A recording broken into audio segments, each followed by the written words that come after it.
Bonjour à tous, bonjour à toutes. Vous savez, il y a des gens qui ont décidé de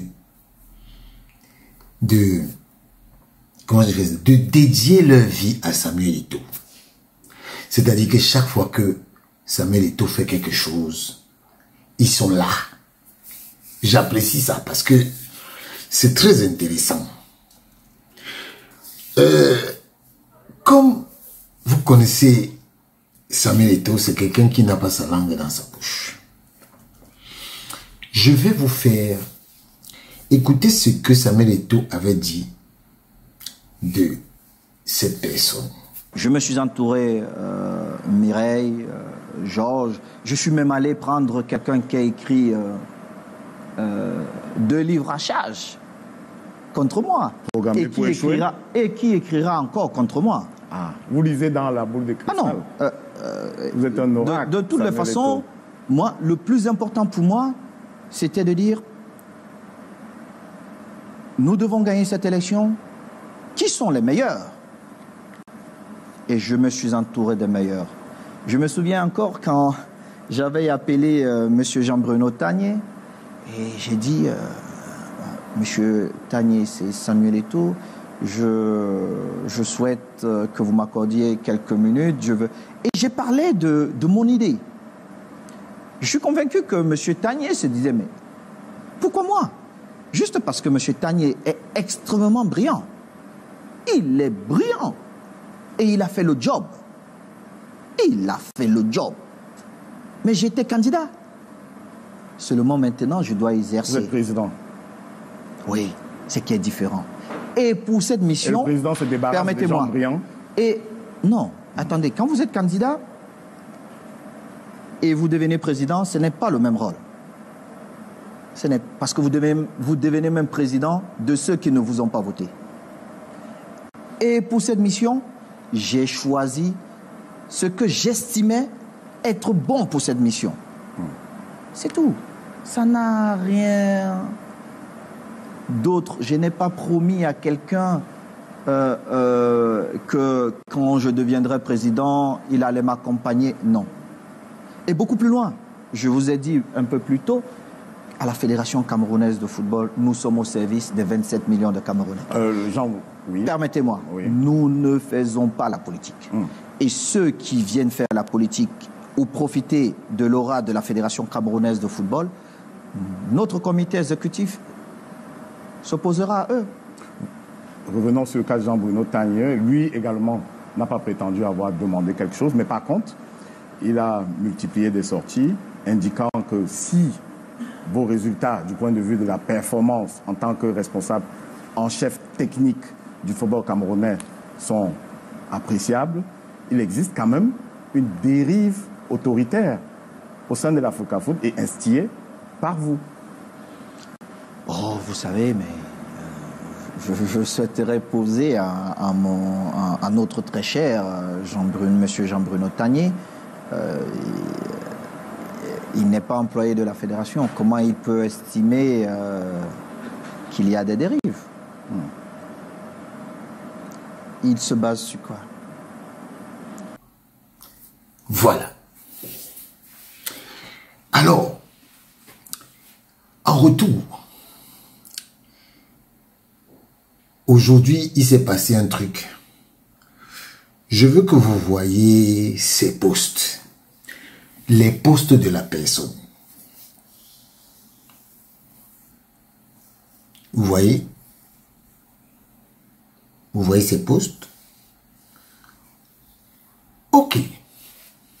Bon, maintenant, je vais vous faire écouter la même personne qui a fait les posts là. Ce qu'il dit de Samuel Eto'o. Mais il ne faut pas être prétentieux et croire que c'est moi qui ai installé Samuel Eto'o à la FECAFOOT. Non, nous étions là pour l'accompagner. Et je dois à la vérité de dire que s'il y a quelqu'un qui faisait sa propre campagne, c'est lui-même. C'est-à-dire, il s'est battu, il a mouillé le maillot, il a travaillé pour être à la tête de la Fédération camerounaise de football. Il ne dormait pas.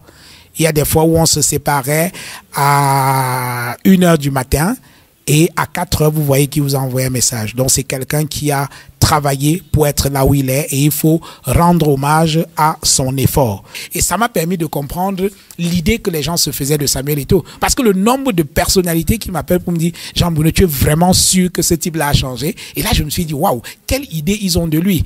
Et ça, c'est quelque chose d'extraordinaire. Donc, moi, je leur disais « Oui, le gars que moi j'ai rencontré, et le mot, je n'ai pas arrêté pendant la campagne de dire exactement la même chose. J'ai le sentiment qu'il a gagné en maturité. » C'est tout ce que moi j'ai dit dans toutes les interviews que j'ai accordées pendant notre campagne. J'ai le sentiment qu'il a gagné en maturité. Parce que souvenez-vous, programmé pour échouer, c'est 2010. Et il vient me chercher 2021, donc 11 ans plus tard. En 11 ans, pardonnez-moi de croire que quelqu'un peut avoir changé 11 ans après. Et à l'époque, quand j'ai écrit un livre, il était sur les terrains. 2014, il était encore sur les terrains. Les actes que l'on pose quand on est dans le feu de l'action, ce n'est pas exactement la même chose lorsqu'on a quitté les terrains. C'est du moins ce que je pensais. Et pendant la campagne, il a été exemplaire. Je fais un bilan, je dis oui, Samuel Eto'o est en train de faire de très très bonnes choses. Vraiment, il y a telle chose, il y a le championnat, le public revient petit à petit au stade et ainsi de suite. Il y a un bouillonnement positif. Il avait absolument besoin de moi quand il est venu me chercher. Il avait absolument besoin de moi. Il avait besoin de mon image pour soigner la sienne. Ça, c'est clair. Le jour où Samuel Eto'o m'invite à Douala, c'est ce jour-là que je m'engage définitivement pour être son directeur de campagne. Nous sommes attablés dans un restaurant. Et parce que quand il m'avait appelé pour me dire au téléphone, le premier coup de fil que je reçois de Samuel Eto'o, et ça c'est quelque chose d'assez extraordinaire qui traduit un peu la personnalité de l'homme. Quand il m'appelle, il me se présente très très courtois au téléphone, là-dessus, rien à dire.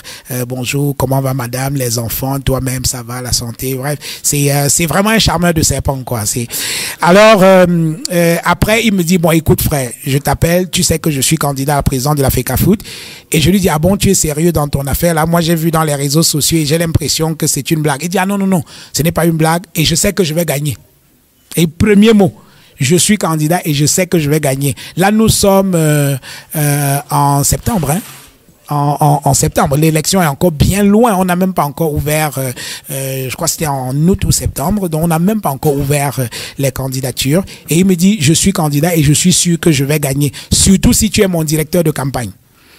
Et là, je reçois comme, j'ai dit, oh, je me suis dit, certainement, j'ai mal entendu, donc je suis passé rapidement là-dessus. Je lui ai dit, bon, est-ce que tu as bien réfléchi et tout, et tout, et tout. Il dit, ok, bah écoute, dans ma tête, je me disais qu'il s'est dit, Jean-Bruno, j'ai besoin de ton soutien. Mais je n'ai pas entendu directeur de campagne. C'était tellement gros, je n'y croyais pas. Donc c'est le jour où on se retrouve à Douala, il m'invite, on est dans un restaurant, qu'il me précise qu'il veut que je sois son directeur de campagne. Et pendant qu'on est en train de discuter de tout cela, de son progrès, de ce qu'il veut, est-ce qu'il a bien réfléchi, est-ce qu'il ne va pas avoir. Et je lui dis, bah écoute, il faut que je sois sincère avec toi. Au Cameroun, ça bavarde beaucoup et ça ment aussi beaucoup. Quand tu vas annoncer que je suis ton directeur de campagne, tu ne vas pas recevoir que des applaudissements. Tu as tes amis dans le gouvernement et tout ça, il y en a pas mal qui ne m'aiment pas beaucoup, bon, ça me dérange pas. Et ils vont te reprocher d'avoir choisi quelqu'un qu'on présente comme un dangereux opposant pour être ton directeur de campagne. Est-ce que tu es sûr que tu vas assumer tout ça? Parce que je suis sûr que dès que tu vas annoncer, les gens vont t'appeler pour dire, ouais, Jean-Bruno, c'est la tête à penser de Camto, c'est lui qui rédige les discours de Camto, c'est lui qui fait ci, c'est lui qui fait ci. Je lui dis, moi, il y a une chose qui est vraie dans tout ce que les gens disent là, c'est que moi, j'aime Maurice Camto. Je l'apprécie en tant qu'intellectuel, en tant qu'une personne qui a un certain nombre de valeurs. Je ne suis pas militant de son parti, non, pas du tout, mais j'apprécie l'homme. Et je lui ai dit en pleine campagne, si on me pose une question sur Camto, je ne veux pas faire de l'anti-Camto pour faire plaisir aux gens ou alors pour être jugé fréquentable. Parce que voilà, quand tu t'appelles Tagne, si tu commences à insulter Camto, alors on dit ouais, lui au moins il est différent, lui au moins il comprend, voilà, c'est ça. Et lui a dit, je ne vais pas faire ça. Si en pleine campagne, on me pose une question sur Camto, je vais dire exactement ce que je suis en train de te dire, que c'est un intellectuel brillant, que j'ai eu comme professeur à l'université, que c'est un homme politique qui a ses qualités, qui a également ses faiblesses. C'est ça. Et moi, je n'ai rien contre ce type. Donc, ne compte pas sur moi pour faire du Camto bashing, pour être jugé fréquentable et tout. Il m'a écouté sans rien dire. Et après, il me dit, Jean-Bruno, on m'a déjà dit tout ça. Ne sois pas naïf, tu penses que je suis venu te chercher sans en avoir discuté avec 2 ou 3 personnes. On me l'a déjà dit. Mais moi, je leur ai dit que tu es un journaliste brillant. Ça, ce sont ses mots. Il a même dit à la télévision, tout le monde a vu. Et j'ai besoin de toi. Moi, je ne suis pas venu faire de la politique.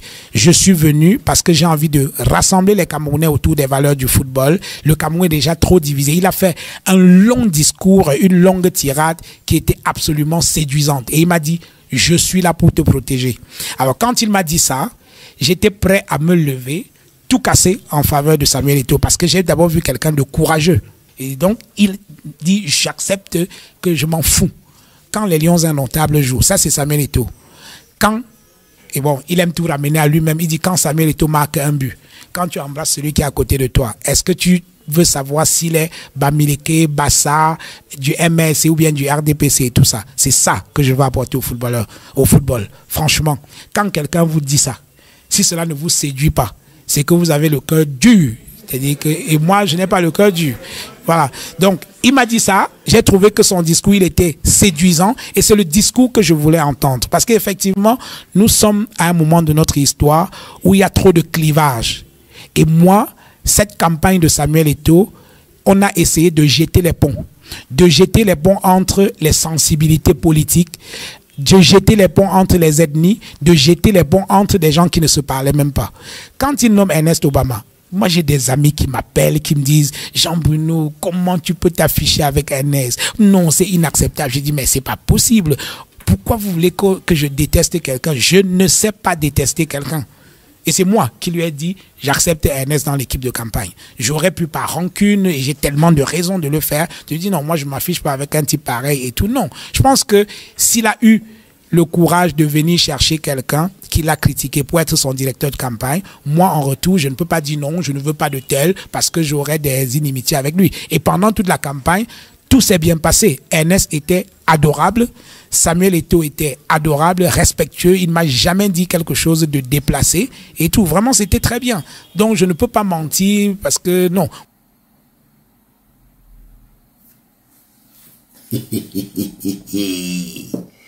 Vous avez écouté le phénomène. Il faut savoir que, comme je vous l'ai toujours dit, Samuel Eto'o, c'est le plus grand influenceur du Cameroun. En fait, ce monsieur, il a quelque chose. C'est que tous ceux qui sont avec lui à un moment et qui se sentent bousculés et qui sentent que ils n'ont plus accès à Samuel Eto'o, ils deviennent fous. Ils deviennent fous. Parce que je ne sais pas ce que ce monsieur a. Comme j'aime souvent demander, Samuel Eto'o, qui es-tu, qui es-tu? Parce que chaque fois que quelqu'un est avec toi, après, il n'est plus avec toi. Qu'est-ce qui se passe? Pourquoi tu fais autant gerber? Pourquoi les gens sont accros? Mais il faut aussi nous dire un peu, donne-nous un peu le secret, parce que nous aussi on a envie d'être comme ça. Je ne comprends pas. Parce que Samuel Eto'o, moi je me suis souvent dit que c'est votre Vietnam. C'est votre Vietnam. Quand il commence à vous dribbler là, avec les yeux, avec les pieds, même parfois même avec les gestes, vous devenez fou. En tout cas, j'ai voulu faire cette vidéo parce qu'il y a beaucoup de gens là qui disent du bien de Samuel Eto'o. Mais après, il commence à raconter des balivernes. Que des balivernes. Mais de toutes les façons, il faut savoir que quand on a des convictions, il est difficile de s'en départir. On ne peut pas aujourd'hui dire que quelqu'un est bon. Demain, il faut l'insulter. Après-demain, il faut faire... Et ce monsieur vit toute sa vie. est-ce qu'il peut dire qu'il n'a pas gagné l'argent avec le nom de Samuel Eto'o? Il a fait. Il continue de le faire. Et il va toujours le faire. Comme Samuel Eto'o l'a dit. Qu'il a écrit des livres, il va encore écrire des livres. Voilà. En tout cas, c'est ce que j'avais à vous dire. Mais il faut bien comprendre que les gens ont parfois des convictions en fonction de leur position auprès de Samuel Eto'o.